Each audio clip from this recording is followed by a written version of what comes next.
Bonsoir, mesdames et messieurs, bonjour. La salutation dépend de vos positions précises. Ici, jeune visionnaire, Fama Kanté. Vous savez, quand ce soi-disant Charlie Loumou a fait sa première sortie, je vous ai dit que le gars veut créer du buzz. Il a déjà créé du buzz, mais nous allons alimenter le buzz. Moi, j'ai déjà fini de parler des événements du 28 septembre. J'ai déjà fini de donner le nom du coupable. J'ai déjà fini de planter le décor. Le monde entier sait désormais qui est le véritable coupable. Vous avez vu la vidéo, elle est partie très loin. C'est une vérité que tout le monde, ou la plupart des gens haut placés, savaient. Mais les gens ne savaient pas comment manifester la vérité. Ce monsieur Charlie Loumou, ce soi-disant Charlie Loumou, je ne sais pas qui il est en réalité, parce que c'est quelqu'un qui n'a pas d'identité. Alors, quelqu'un qui n'a pas d'identité, nous pouvons traiter la personne d'apatride. Ça, c'est un premier point. Deuxièmement, je crois que les Guinéens sont très intelligents pour comprendre les choses. Vous savez, ils parlent des choses, en réalité, qui ne sont pas nouvelles pour moi. Et c'est là où je dis que c'est lui qui forme ou qui a formé Charlie, ce soi-disant Charlie. C'est lui qui est sa source d'information. Il doit comprendre que moi, je connais sa source d'information. Mais je ne vais pas révéler sa source d'information. Je vais laisser jusqu'à ce que lui-même, il se plante tout seul. Il va dire sa source d'information. Je pose la question à tous les Guinéens, à tous les Africains qui se sont intéressés aux événements du 28 septembre et à ce procès-là. Nous avons été les premiers blogueurs sur la toile à aborder le procès des événements du 28 septembre, le massacre qui a eu lieu. Mon frère Mandian et moi. L'histoire de Charnier, Faban, l'histoire des camions, le nom de KPC, tout ce que Charlie parle maintenant là, qui est une nouveauté pour certains, mais ceux qui ont l'habitude de me suivre savent qu'en réalité, c'est mon frère Mandian et moi, dans une vidéo, qui avons parlé de ça pour la toute première fois. Et un avocat de la partie civile même a demandé si Mandian pouvait témoigner. Le nom Faban, qui a parlé de Faban? C'est nous. Qui a parlé de Charnier? C'est nous. Qui a parlé de Kansamouri? C'est nous. Qui a parlé de camion? C'est nous. Qui a parlé de KPC? C'est nous. Pour la première fois dans cette vidéo. Alors, est-ce que c'est une nouveauté? Ce n'est pas une nouveauté. Pour moi, en tout cas. Et pour les gens qui ont l'habitude de me suivre. Maintenant, c'est pour vous dire que ce soi-disant Charlie, je connais sa source d'information. Je ne vais pas révéler. Ouais. Je ne vais pas révéler sa source d'information pour des raisons précises. Nous sommes dans un procès. Le procès des événements du 28 septembre. Charlie doit comprendre, ce soi-disant Charlie doit comprendre que quand il sort, qu'il parle, qu'il y a des personnes mieux placées comme moi qui connaissent l'identité de la personne qui est en train de le manipuler. Et de la personne qui a manipulé la personne qui est en train de lui le manipuler. Je vous dis, tout remonte à Alpha Condé. Ne vous fatiguez pas. Tout remonte à Alpha Condé. C'est le péché. Ils vont rester à parler, eux-mêmes ils vont s'exposer. Charlie est en train de faire un travail de procuration. Il est en train de défendre la cause d'Alpha Condé par procuration. Il fait comme s'il maîtrise parfaitement le dossier, mais en réalité, il fait très mal sa procuration. Je ne défends personne ici, mais je vais poser quelques questions. Vous, les intelligents, vous allez tenter de répondre à cette question et puis vous allez mettre fin complètement à l'histoire de Charlie. Vous savez, quand j'ai fait la première vidéo là, que je l'ai démonté, il est venu se justifier en parlant, non, le gouvernement angolais avait signé un contrat officiel avec le gouvernement guinéen. Quand je l'ai dit que dans le cadre de la coopération entre État et État, entre gouvernement, ce qui est officiel, les agents qui sont amenés dans l'autre État pour aller effectuer des travaux sont payés par leur propre gouvernement.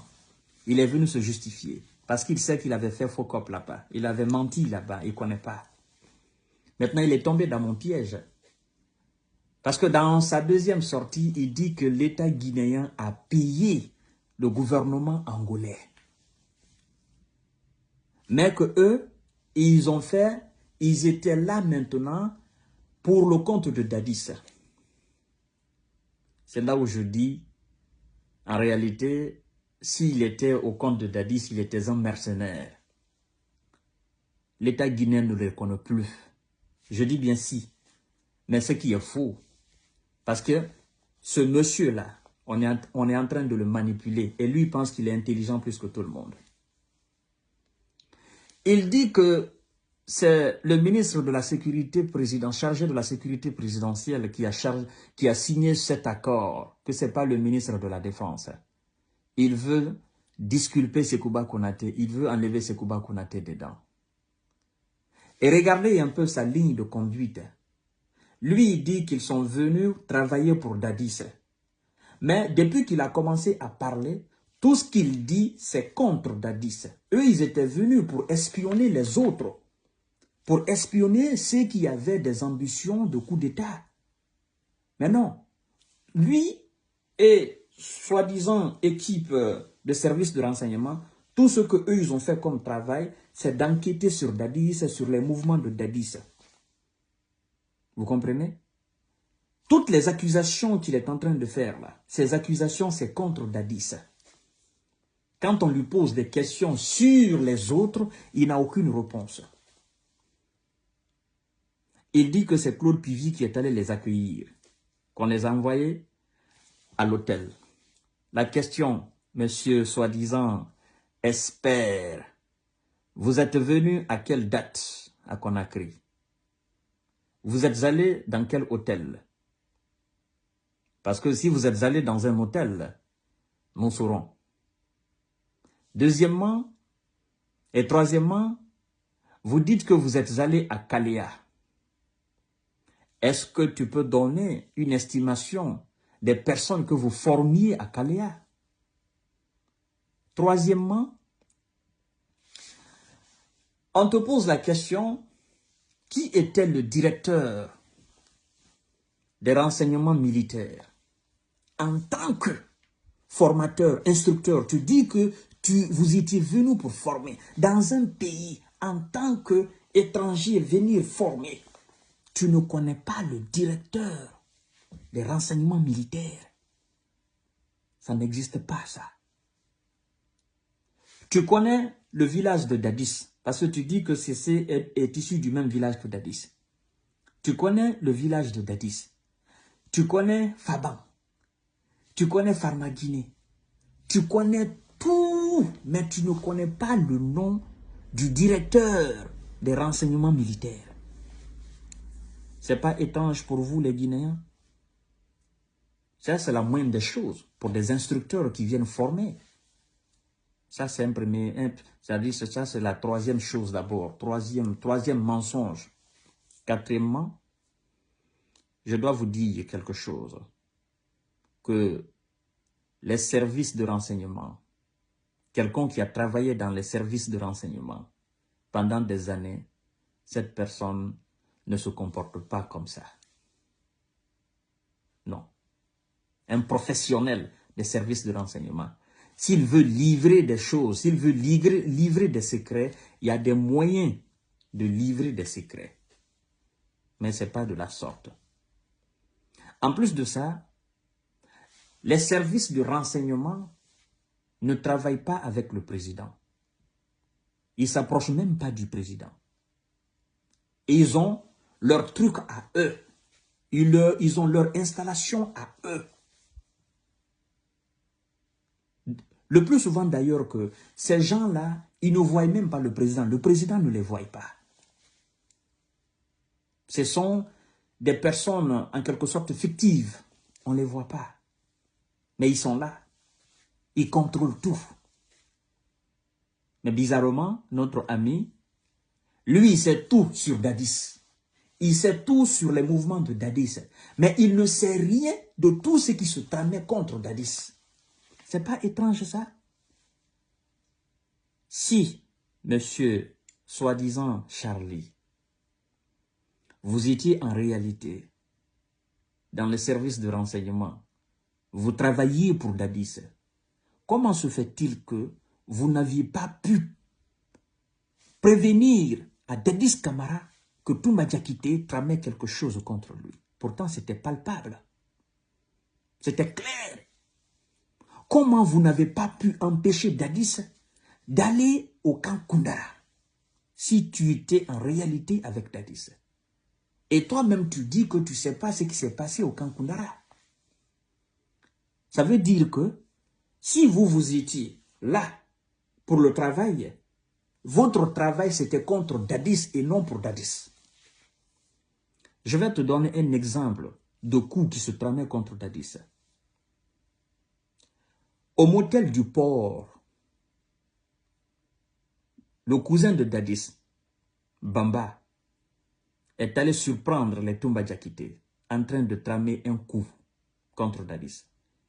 Il a été promis à Bamba qu'après la chute de Dadis, ils vont le nommer ministre de la Défense. Toumba, il a promis à Bamba.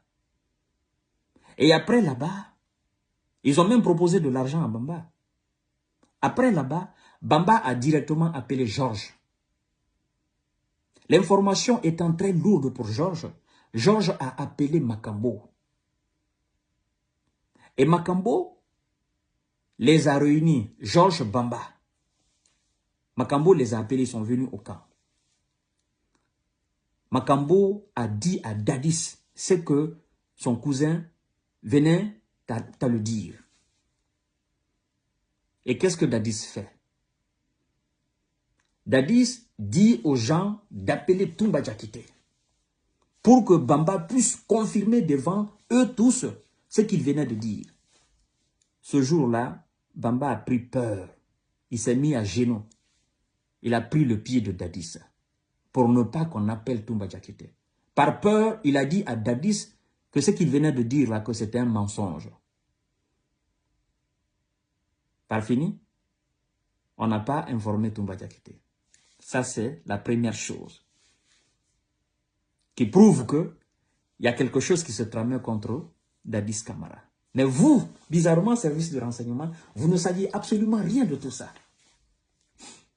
Deuxième chose qui se tramait contre Dadis, Caleb Collier, le boss, Caleb Collier que les gens connaissent en Guinée là, qui voyageait chaque fois aux États-Unis. Au cours d'un de ces voyages, des gens haut placés aux États-Unis ont dit à Caleb Collier qu'on était en train de tramer quelque chose contre Dadis Camara. Et que Sekouba Konaté était à la base de ça. Sekouba Konaté était le pion de ceux qui tramaient cette chose-là contre Dadis. Caleb Collier, à son retour, est allé informer directement Dadis. Parce qu'il n'y avait pas d'intermédiaire entre Caleb Collier et Dadis. Et qu'est-ce que Dadis fait? Dadis prend Caleb Collier il va au bureau du général Sekouba Konaté, devant le général Sekouba Konaté. Il dit à Caleb, dis devant le général ce que tu viens de me dire là. Caleb s'est tu, il n'a rien dit. Caleb n'a rien dit.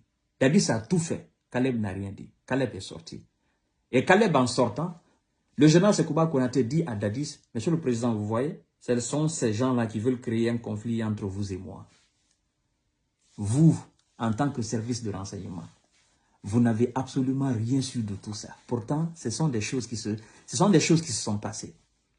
Les témoins sont là.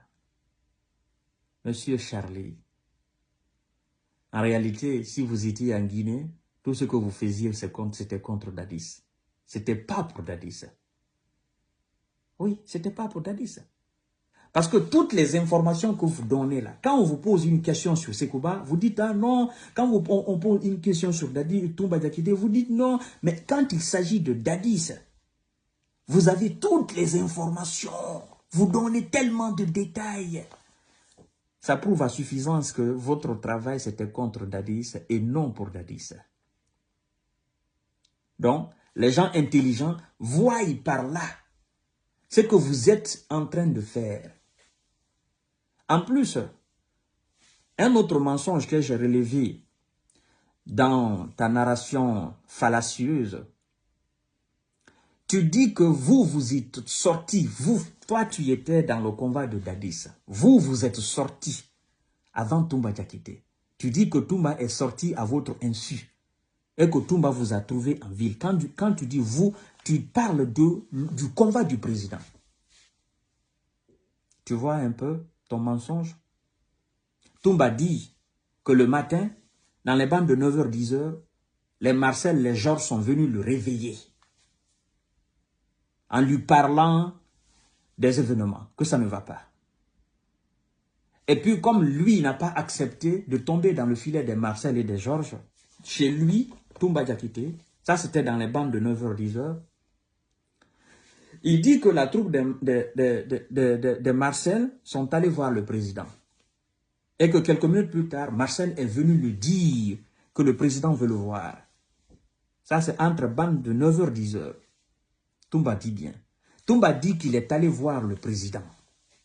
Et que c'est en ce moment le président était sur ses nerfs. Alors, monsieur Georges, monsieur Charlie, vous étiez où en ce moment? Au moment que Toumba se tenait devant le président, vous étiez où en ce moment? Vous étiez où en ce moment? Toumba dit en sortant qu'il a donné l'ordre à son commandant de ne pas laisser le président, le commandant du salon, de ne pas laisser le président sortir. Toumba dit qu'il a dit, vous ne sortez pas, personne ne sort. Vous étiez où en ce moment-là? Vous qui dites que vous êtes parti très tôt. Alors, à quel moment Dadis a voulu sortir? Le commandant du salon a empêché Dadis et a pris la clé de la voiture. Vous étiez où en ce moment? Parce que c'est ce que Toumba explique, que son commandant du salon, Mohamed Condé. Et vous, dans votre narration, vous dites l'officier du salon. Laissez-moi vous dire que vous mentez. Mohamed Condé n'était pas un officier, c'était un homme de rang. Ce n'était pas un officier. Son grade n'était pas un grade d'officier. Tu dis l'officier du salon. Et si on s'en tient à ton explication, c'est que les issues de secours là, du bureau de Dadis, le commandant du salon et les gens de Toumba Diakité ne savaient pas qu'il y avait les issues. Les issues de secours ne savaient pas. C'est qu'il y a un mensonge. Les éléments du salon doivent savoir les coins et recoins du bureau d'un président ou domicile d'un président. Parce qu'en cas d'attaque, ce sont ces éléments qui sont censés faire rapidement sortir le président. Parce que ce sont eux qui connaissent la structure d'une présidence. Les gardes présidentiels qui sont avec le président. Je ne parle pas de ceux qui gardent le bâtiment, mais ceux qui sont à l'intérieur du bâtiment, ceux qui sont même dans le bureau du président, ceux qui sont avec le président, les gars du salon là. Ils connaissent l'architecture de la maison. Le président ne peut pas sortir sans que ces gars-là ne se rendent compte. Parce que quand vous rentrez dans un palais, chaque militaire a son poste. Et vous ne bougez pas. Avant de bouger, il faut qu'on vous donne l'autorisation. Le garde-corps qui est à la rentrée de la cour, à la rentrée du bâtiment, dans les couloirs, devant la porte du président, chaque militaire est à son poste. Vous ne bougez pas, sans autorisation. Maintenant, les véritables gardes du président, ceux qui, à tout moment, doivent sortir le président de tout problème, ce sont ces gars-là qui sont avec lui à l'intérieur, même ceux qui sont auprès de lui dans son bureau. Et ces éléments, c'étaient les éléments de Toumba Diakité. Tu veux faire croire au peuple de Guinée que ces gens-là ne connaissaient pas les issues de secours. Et donc, Dadis est sorti par une issue de secours. Ces gens ne se sont pas rendus compte. Ils sont restés ici naïvement jusqu'à Dadis est sorti avec vous, avec Claude TV. Dadis est revenu la nuit. Les Mohamed Condé ne se sont pas rendus compte que les Dadis sont sortis. Et Toumba dit que quand il est revenu, Mohamed Condé lui a dit que Dadis n'était pas sorti. Ah, Charlie, il faut quand même être fou pour croire à cette version-là. C'est faux. Toi, tu dis que vous êtes sortis avant Toumba.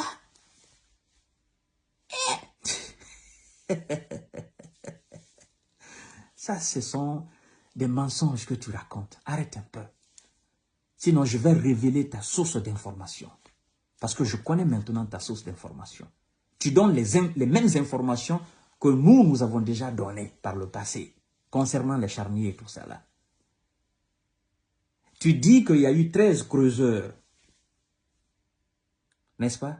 13 creuseurs pour creuser combien de mètres de terre et enterrer combien et aller jeter le reste. Tu connais le nombre de personnes que les 13 creuseurs ont enterrés? Tu connais le nombre de personnes qu'on est allé jeter à la mer? Tu connais tous ces détails, mais tu ne connais pas le nom du directeur. Du directeur des renseignements militaires. Tu ne connais pas ça. De vous à moi, vous qui me regardez souvent, écoutez bien. Il faut combien de personnes pour creuser une tombe? Combien de personnes pour creuser une tombe d'un seul corps? Lui, il parle de 13. Que ces gens ont travaillé, ils ont creusé. Les 13 creuseurs, ils ont creusé. Ça va prendre combien de temps? C'est là vous comprenez que ce gars-là est fou. Et depuis cette affaire, selon lui, si on s'en tient à son explication, les 13 personnes-là, les 13 militaires-là, qu'on a abattus, enterrés avec les autres, il n'y a aucune famille en Guinée qui ont réclamé leur fils, leur oncle ou leur cousin. Ça doit vous interpeller. Mon cher, arrête un peu. Tu mens trop. On te donne des trucs, mais tu ne maîtrises pas. En plus de ça, tu dis que l'avion qui a failli faire crash avec le général Sekouba Konaté, que ce n'est pas le même que le général Sekouba Konaté a pris pour aller à Macenta. Moi, je te dis faux. Je te mets au défi de m'envoyer le contraire.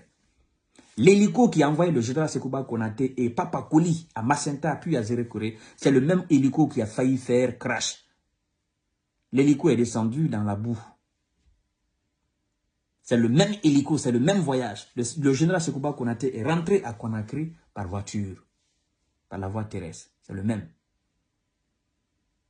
D'accord? Là, tu as menti là-bas clairement. Tu vois? Il y a tellement d'incohérences dans ce que tu dis, tellement d'incohérences. Et puis tu dis que Gono Sangaré ne vous a pas payé.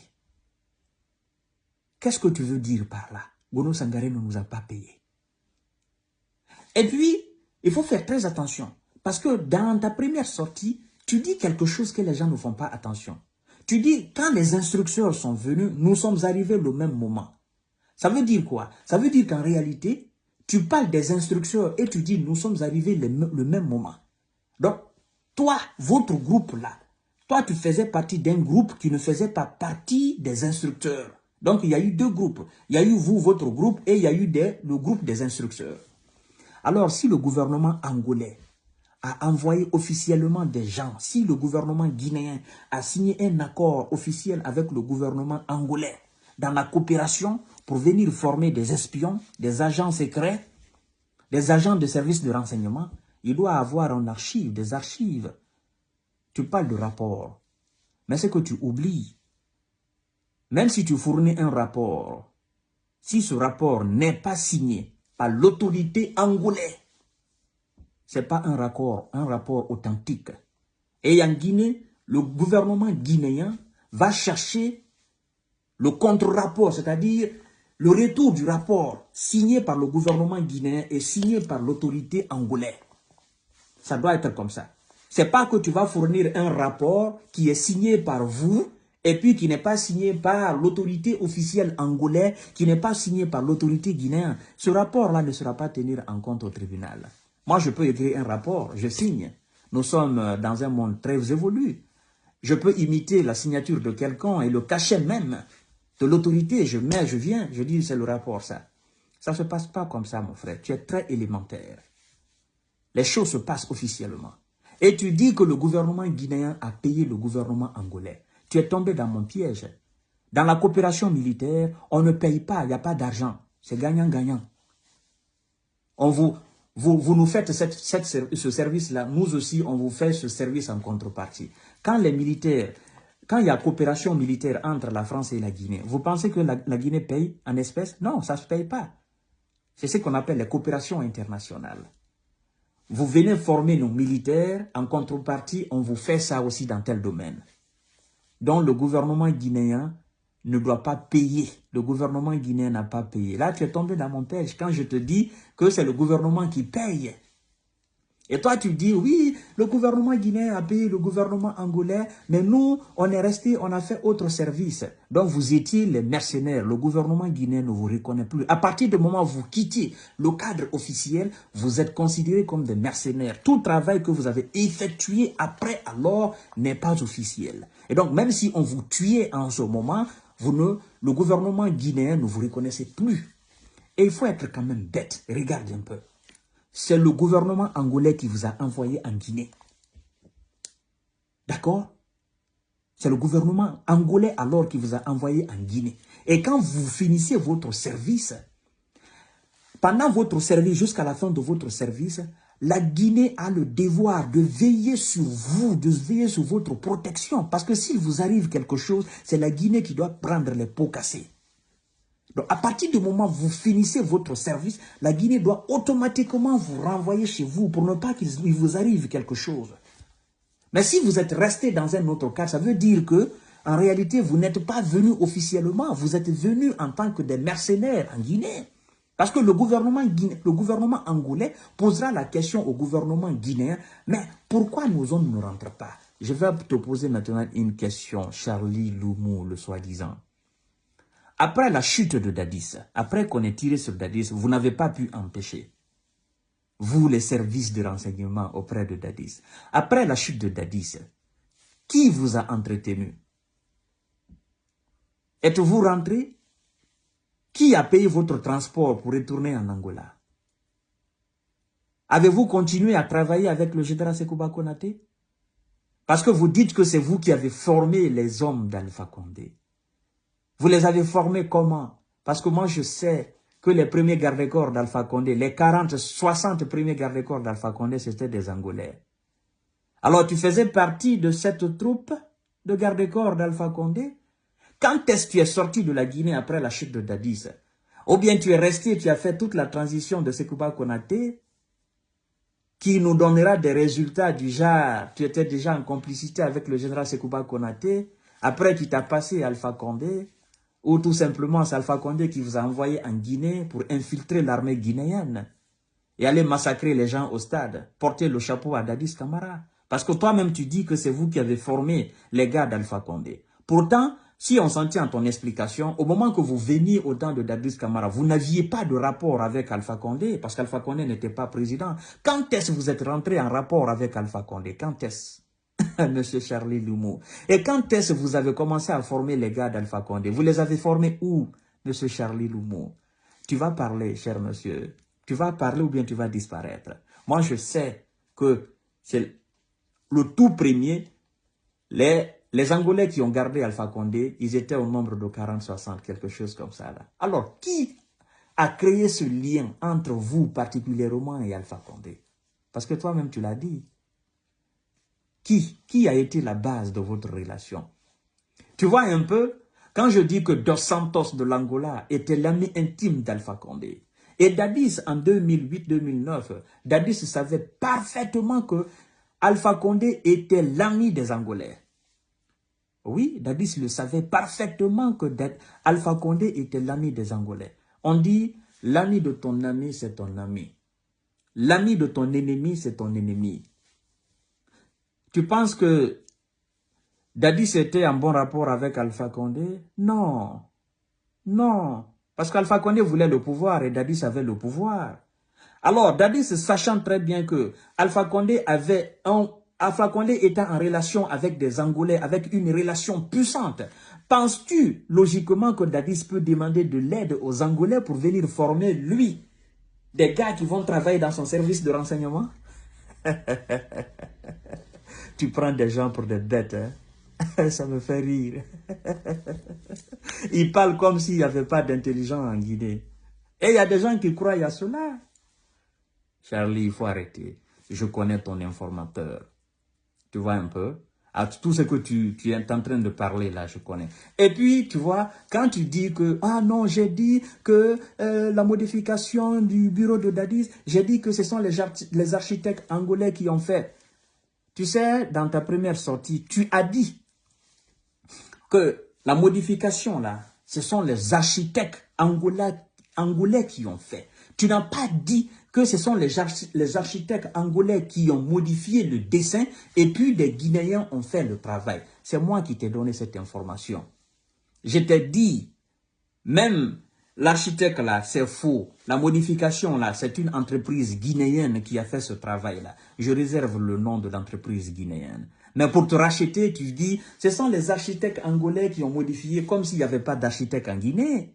Comme si l'entreprise qui a fait le travail n'avait pas d'architecte, n'était pas capable de chercher des architectes.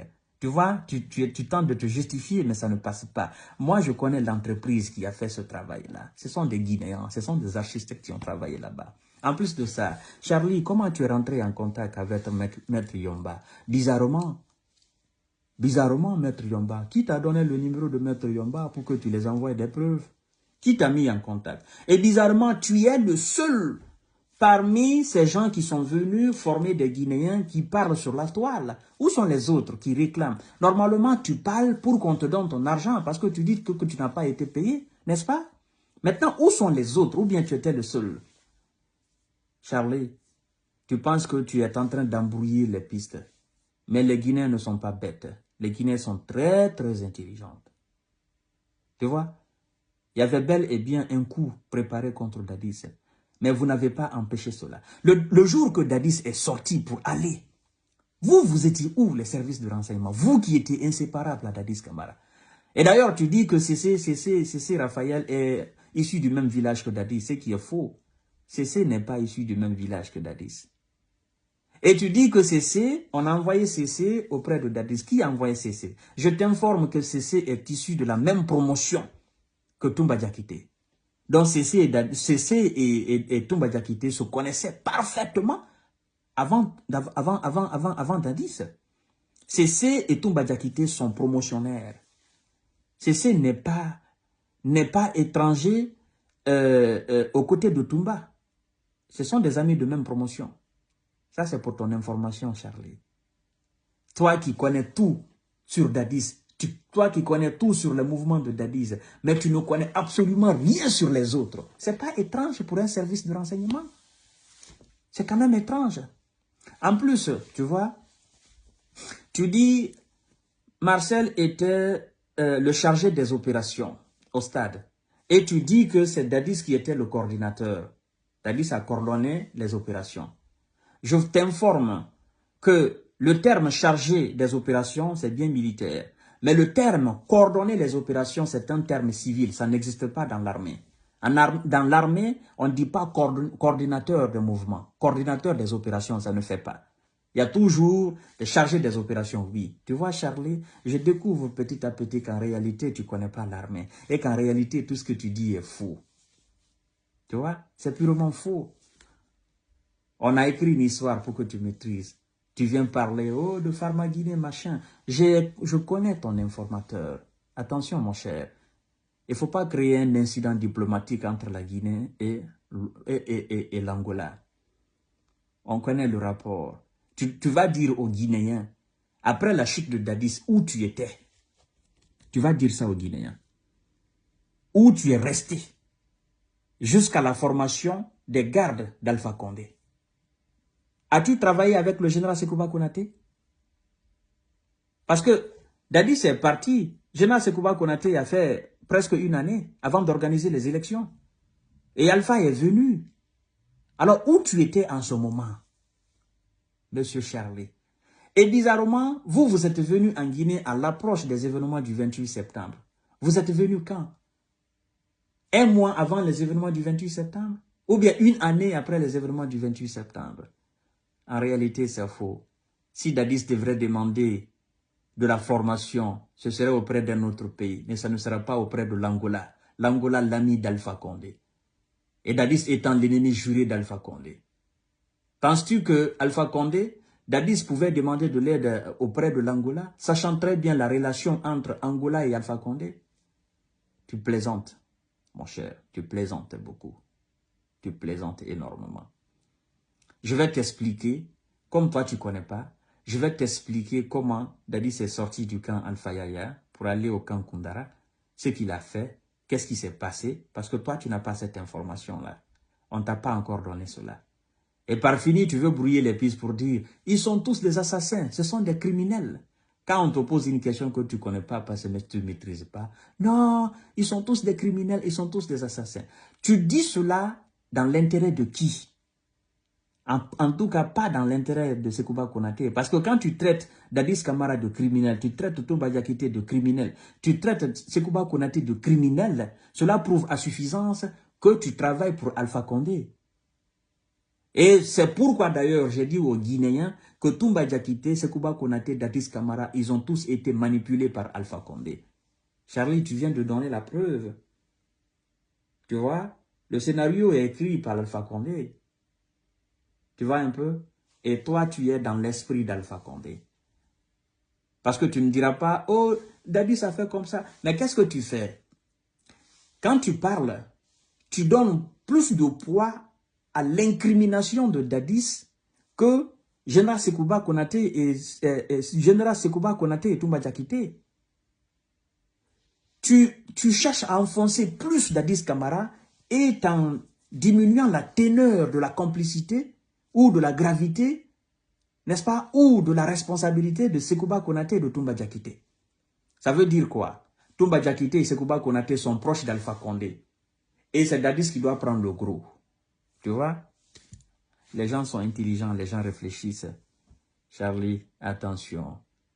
Tu dis que l'avion qui devrait transporter Dadis Camara en Libye, c'est vous qui avez empêché cet avion-là. C'est vous qui avez empêché Dadis de monter dans cet avion. Je te pose la question, ce n'est même pas une question parce que j'ai donné la réponse. En réalité, l'avion n'a pas fait 14 jours sur le tarmac en Guinée. L'avion n'a fait que 3 jours. Et ce n'est pas vous qui avez empêché Dadis de monter dans l'avion là. L'avion, c'est le colonel Kadhafi qui a envoyé cet avion. C'est lui qui a empêché Dadis de monter dans cet avion, c'est bien le général Sekouba Konaté. Laisse-moi te dire cela.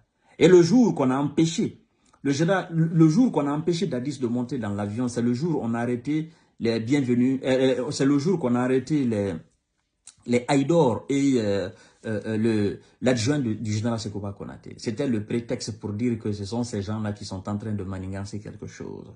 Tu vois? Tu ne donnes pas la bonne information, mon cher. Tu cherches à couvrir des uns et essayes d'enfoncer un peu les autres. Laisse-moi te dire ce qui s'est dit à l'aéroport. Le général Sekouba Konaté est venu, il a dit à Dadis, tu ne montes pas dans cet avion-là parce qu'il y a quelque chose qui se trame. Laisse-moi aller à ta place. Dadis Camara a dit au général Sekouba Konaté, si c'est comme ça, personne ne bouge, on reste tous ici. Mais c'était un prétexte pour arrêter Haïdor et ça Alphonse. Et c'est ce même jour on a arrêté ça, Alphonse. Parce qu'il fallait les arrêter, naturellement. C'était un prétexte. C'est pas vous. Tu n'étais même pas là-bas. C'est un scénario qu'on a écrit te donner. Tu vois? Donc, attention, il est un peu cher. Tu veux donner des choses, mais tu ne maîtrises pas. Tu ne maîtrises pas en réalité. Tu ne maîtrises pas. Tu vois? Fais attention. Il y a trop d'incohérences et de mensonges dans ce que tu dis. On est parti, Toumba, machin, oh là là. Tu connais absolument rien. Tu connais absolument rien. Ne prends pas des gens pour des bêtes.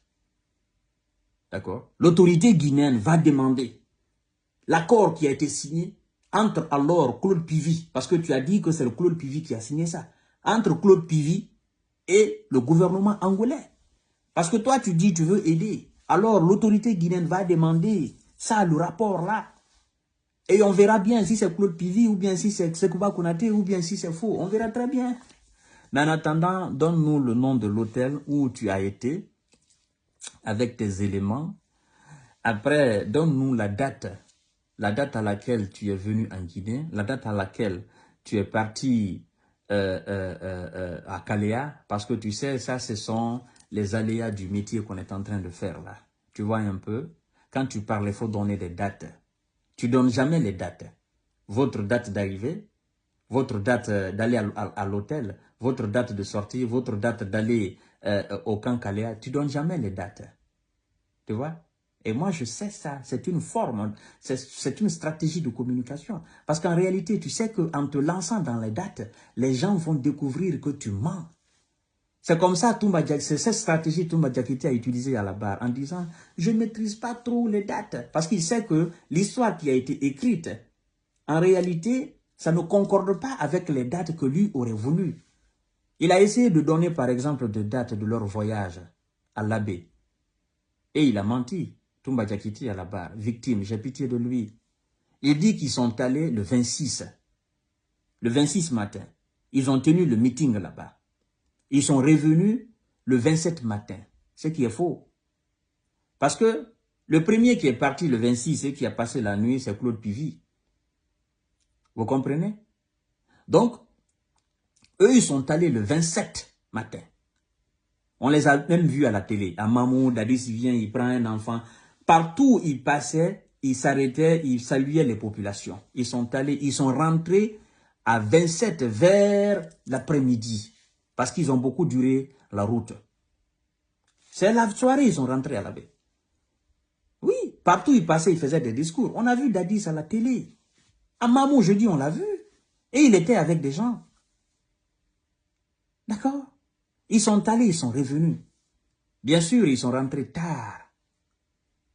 Et laisse-moi te dire encore, au cours de la route, il y a eu plusieurs tentatives. Plusieurs tentatives de finir avec Dadis. Tu ne mentionnes pas ça parce qu'en réalité, tu ne connais rien de tout ça. Entre l'abbé, le voyage entre Conakry et l'abbé, il y a eu moins. Mais le voyage retour entre l'abbé et Conakry, il y a eu plusieurs foucous. Mais Dadis, c'était quelqu'un qui n'est pas aussi seul. Il est préparé. Ils sont rentrés tard. Tu vois? Donc, arrête un peu. Tu es trop dans le mensonge. Trop dans le mensonge. Tu es trop dans le mensonge. Les dates ne collent pas. Tu vois? Donc, chers messieurs, vous avez compris la quintessence de cette vidéo. Dispatchez-la au maximum. Et puis, nous allons parler d'autre chose. Parce que ce gars, il y a trop d'incohérences dans ce qu'il dit. Ce sont les éléments d'Alpha Condé. Ce sont les éléments d'Alpha Condé. C'est pourquoi je vous dis que tous ceux qui sont à la barre là, ce sont des victimes. Et Toumba Diakité, et Dadis Camara, et Sekouba Konaté, les Keburo, ce sont des victimes. Lui, il dit que l'ordre a été donné à Keburo et l'ordre a été donné d'ouvrir le portail du stade. Ce qui est faux. Parce qu'en réalité, il ne connaît pas. Les gens qui ont défoncé le stade, c'était des manifestants. Moi, je connais des gens qui font partie de ceux qui ont défoncé le stade. L'ordre n'a pas été donné. Les gens ont défoncé le portail du stade. Ils sont rentrés. Qui a donné l'ordre? Et puis il dit l'ordre a été donné à Kebro de retirer ses hommes. Ce qui est aussi faux. C'est pas réel. C'est pas réel. Mon cher, arrête un peu. Arrête de noyer les gens. Le véritable coupable, c'est celui qui te tente de protéger Alpha Condé, qui a un ami qui s'appelle Dos Santos. Et tu connais ça, tu sais parfaitement. Tu sais ce que je suis en train de parler là. Tu sais ce que je suis en train de dire là, que c'est la vérité. Oui, c'est ça. C'est Alpha Condé, tu es en train de batailler pour Alpha Condé. Tu es en train de disculper un peu Alpha Condé par procuration. Mais on le sait, je connais ta source d'information. Je t'ai posé quelques questions, tu vas tenter de les répondre. Après la chute de Dadis, qui a continué à vous entretenir en Guinée? Es-tu sorti de la Guinée avant de revenir pendant la période Sekouba Konaté ou bien as-tu continué de travailler avec Sekouba Konaté? Et qui t'a mis en contact avec Alpha Condé pour que vous puissiez former les gardes d'Alpha Condé? Tu sais que les premiers, c'était ceux qui sont venus, c'était des gardes-corps d'Alpha Condé. Ils ne sont pas venus pour la première fois dans le cadre de la formation des gardes d'Alpha Condé. Ils ont d'abord assumé la garde d'Alpha Condé avant de former maintenant les gardes d'Alpha Condé. Tu le sais parfaitement. Et tu sais aussi que d'autres ont été, c'est-à-dire cette formation-là, les gardes-corps d'Alpha Condé, tu sais qu'il y a une bonne partie qui a été formée au Burkina Faso. Si tu dis la vérité, mais ça, tu ne connais pas. Tu vois, tu ne connais pas. Voilà, donc arrête un peu. Arrête un peu. Si tu continues de te justifier, tu vas te faire du mal tout seul. Parce que tu vas encore sortir pour te rectifier. Et moi, je suis quelqu'un qui a la tête sur les épaules. Tu vois? Voilà, fais attention. Parce que il y a des choses que je suis prêt à révéler. Tu dis que tu as des preuves, mais balance tes preuves. Balance tes preuves.